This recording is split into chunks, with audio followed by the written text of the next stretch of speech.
Hello friends, আমি শুভম। দেখলাম নতুন হিন্দি সিনেমা তু ইয়া मैं, বিজয় নাম্বার ডাইরেক্ট করছে, আনন্দ রায় প্রডিউস করছে, সানায়া কাপুর আছে, আদর্শ গৌরব আছে লিড রোলে। এবং আপনারা সবাই জানেন যে এই সিনেমাটা দ্য পুল যে থাই সিনেমাটা আছে সেখানকার অফিসিয়াল রিমেক, এবং সেটার ক্রেডিট কিন্তু মেকার্সরা সিনেমা শুরুতেই দিয়ে দিয়েছে। এমন না যে না বলে ঝেপে দিয়েছে, যেটা বলিউড করছে আজকাল আর কি। এই সিনেমাটা সেটা করে না। এবার এই সিনেমাটা হলো কেমন, তার আগে গল্প বলেনি, তারপর আসছে পজিটিভ দিক নেগেটিভ দিকে। এখানে দেখানো হচ্ছে যে দুজন সোশ্যাল মিডিয়া ইনফ্লুয়েন্সার, তারা দুজন কোলাবরেট করছে। কোলাবরেট করার পর তারা একটা জায়গায় যাচ্ছে, গিয়ে তারা একটা পুলের মধ্যে ফেসে যাচ্ছে। সেই পুলে আছে একটা কুমির। এবার শুরু হচ্ছে তাদের সার্ভাইভালের লড়াই। এখান থেকে তারা কি করে বেরিয়ে আসছে এবং সেখানে ফাঁসছেই বা কি করে, এই সবকিছু জানতে গেলে আপনাকে 2.5 ঘন্টার এই সিনেমাটা সিনেমা হলে গিয়ে দেখে নিতে হবে। এইবার এই সিনেমাটা যখন আপনি দেখবেন, আপনি একটা জিনিস ভালো করে খেয়াল করবেন, যদি আপনার অরিজিনাল সিনেমাটা দেখা থাকে। অরিজিনাল সিনেমাটার লেন্থ হচ্ছে 1.5 ঘন্টা, এই সিনেমাটার লেন্থ 2.5 ঘন্টা। এবার মেকার্স ভেবেছে যে অরিজিনাল সিনেমার থেকে আমি হুবহু ছাপবো না, সেকেন্ড হাফটা আমার অরিজিনাল সিনেমার থেকে নেওয়া থাকবে, ফার্স্ট হাফটা আমি সোশ্যাল মিডিয়া বা জেনজিকে ক্যাটার করবো, সেই ধরনের কিছু এলিমেন্ট রাখবো যাতে জেনজিও ক্যাটার হতে পারে। এবং সোশ্যাল মিডিয়া সেই জিনিসগুলো, মানে সোশ্যাল মিডিয়া আমাদের লাইফে কি এফেক্ট ফেলছে, যে সোশ্যাল মিডিয়াতে যেগুলো দেখানো হয় বা যেগুলো আমরা দেখি প্রতিনিয়ত, সেগুলো কিন্তু সবকিছু রিয়েলিটি হয় না। আবার রিয়েলিটিতে যেগুলো হয় সেগুলো সোশ্যাল মিডিয়াতে দেখানো হয় না, কারণ সেখানে সেইগুলো দেখালে ভিউজ আসবে না। সোশ্যাল মিডিয়াতে সবকিছু আপনাকে একটু গ্লোরিফাই করে দেখাতে হবে, রোজি রোজি টাইপের দেখাতে হবে, আমি কত ভালো আছি, আমাদের লাইফ কত সুখী বা হ্যাপি, এই জিনিসগুলো দেখাতে হবে। এবার সেই আইডিয়াটা ভালো, কিন্তু ইমপ্লিমেন্টেশন কি ভালো হলো, সেটা নিয়ে কথা বলবে এই ভিডিওতে। কিছু পজিটিভ দিক অবশ্যই আছে। প্রথমত, এর যে লুক অ্যান্ড ফিল এবং এটাকে যেভাবে শুট করা হয়েছে সেটা খুব স্টাইলাইজ ভাবে শুট করা। হ্যাঁ, ভিএফএক্স এর খুব ভালোভাবে আপনি যদি দেখেন, ভিএফএক্স এর কিছু লুপহোলস আছে, ফ্লস আছে, সেগুলো আরেকটু ভালোভাবে প্রেজেন্ট করা যেতে পারতো, আরেকটু টাকা পয়সা খরচা করা যেতে পারতো।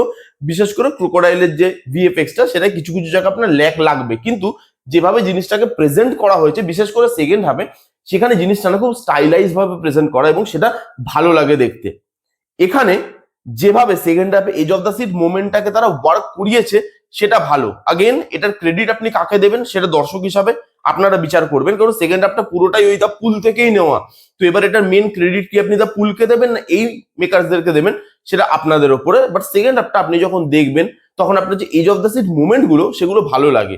বিজিএম এর কাজ ভালো, কালার কারেকশনের কাজ বেশ ভালো। কালার কারেকশনটা এবং বিজিএমটা ওই এজ অফ দ্য সিট মোমেন্টটাকে পুল অফ করতে সাহায্য করছিল।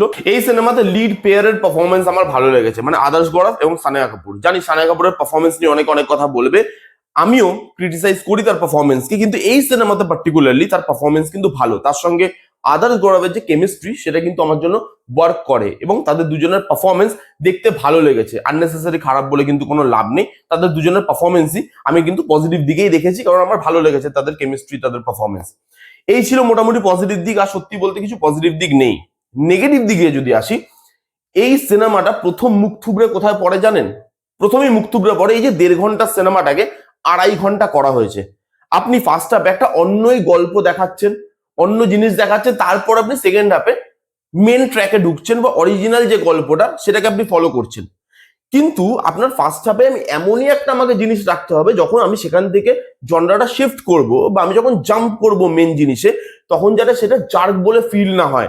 এখানে যখন আপনি সিনেমাটা দেখবেন, মনে হবে ফার্স্ট হাফটাকে বাড়ানোর জন্য আননেসেসারি একটা আলাদাই গল্প চলছে, একটা আলাদাই জোনে জিনিসটা অপারেট করে।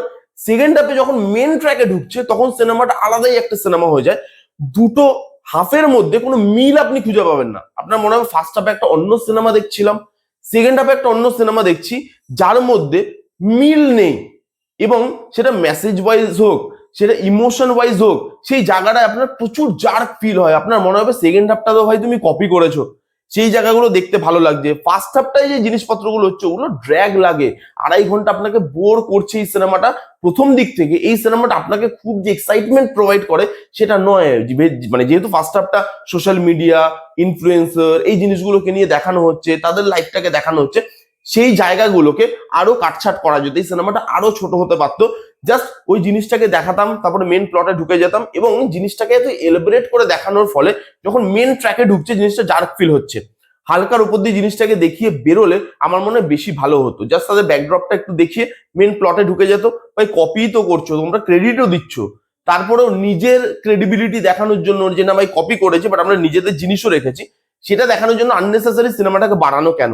অরিজিনালটা যদি আপনি দেখেন ইমোশনালি অরিজিনাল সিনেমাটা আরো বেশি কানেক্ট করে মানুষের সাথে। এই সিনেমাটা অতটা ইমোশনালি কানেক্ট করে না, কারণ প্রথম দিক থেকে বা ফার্স্ট হাফটায় যেরকম জিনিসপত্র হচ্ছে, সেকেন্ড হাফে কি ইমোশনটা তার জন্য অনেকটা ল্যাক করে, অনেকটা পড়ে যায়।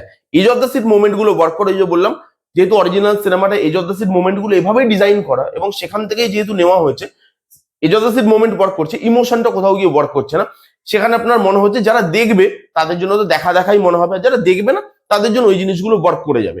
বাট আমি যদি বলি, হ্যাঁ, as a cinema one time watch আপনি সিনেমাটাকে চেক আউট করতে পারেন, লুক অ্যান্ড ফিলের জন্য, স্টাইলিশ ভাবে প্রেজেন্ট করার জন্য, পারফরমেন্সের জন্য, যেভাবে edge of the seat moment work করছে সেগুলোর জন্য, BGM, colour tone, technical department strong, সেগুলোর জন্য আপনি একবার সিনেমা হলে গিয়ে এই সিনেমাটা দেখতে পারেন। কিন্তু এই সিনেমাটা আপনাকে অরিজিনাল সিনেমার থেকে আলাদা অনেক কিছু প্রোভাইড করে দিচ্ছে, বা ফার্স্ট হাফটাকে চেঞ্জ করার ফলে সিনেমাটা আলাদাই লেভেলে চলে যাচ্ছে, অন্য কিছু ঢোকানো হয়েছে, অন্য কিছু মেসেজ দেওয়ার চেষ্টা করা হয়েছে, আরো ডিপ ডাইভ করা হয়েছে, সেই জিনিসগুলো কিন্তু আমার খুব একটা ফিল হয়নি এখানে। এবং এই যে সোশ্যাল মিডিয়া নিয়ে যে মেসেজটা দিচ্ছে, এরকম ধরনের মেসেজ আমরা এর আগেও দেখেছি, এর আগে অনেক সিনেমাতে এরকম ধরনের জিনিসপত্র নিয়ে কথা হয়ে গেছে। তো মেসেজ ওয়াইজও যে এই জিনিসটা আমাকে খুব আলাদা কিছু প্রোভাইড করছে বা নতুনত্ব, ভাই ওয়াহ কি বললো, এরকমও মনে হবে না আপনার। ওয়ান টাইম ওয়াচ আপনি দেখতে পারেন, সেকেন্ড হাফটা বেশি বেটার ফার্স্ট হাফের থেকে। সেকেন্ড হাফে আপনাকে মজা দেয়, সেকেন্ড হাফে সিনেমাটা আলাদা লেভেলে চলে যায়, অরিজিনাল সিনেমাটা যেহেতু ভালো। এই ছিল তুই ইয়া ম্যায় বলে সিনেমাটা রিভিউ। কারা কারা দেখেছেন, আপনাদের কিরকম লেগেছে কমেন্ট করে জানান। যারা যারা দেখেননি যান গিয়ে দেখতে পারেন। কেমন লাগলো রিভিউটা জানাতে ভুলবেন না। ভালো লাগলে please give it a Thums up, like করবেন, কমেন্ট করবেন, শেয়ার করবেন, চ্যানেলটাকে মাস্ট মাস্ট সাবস্ক্রাইব করবেন। দেখা হচ্ছে নেক্সট কোনো ভিডিওতে, ততক্ষণ bye bye, take care and be safe.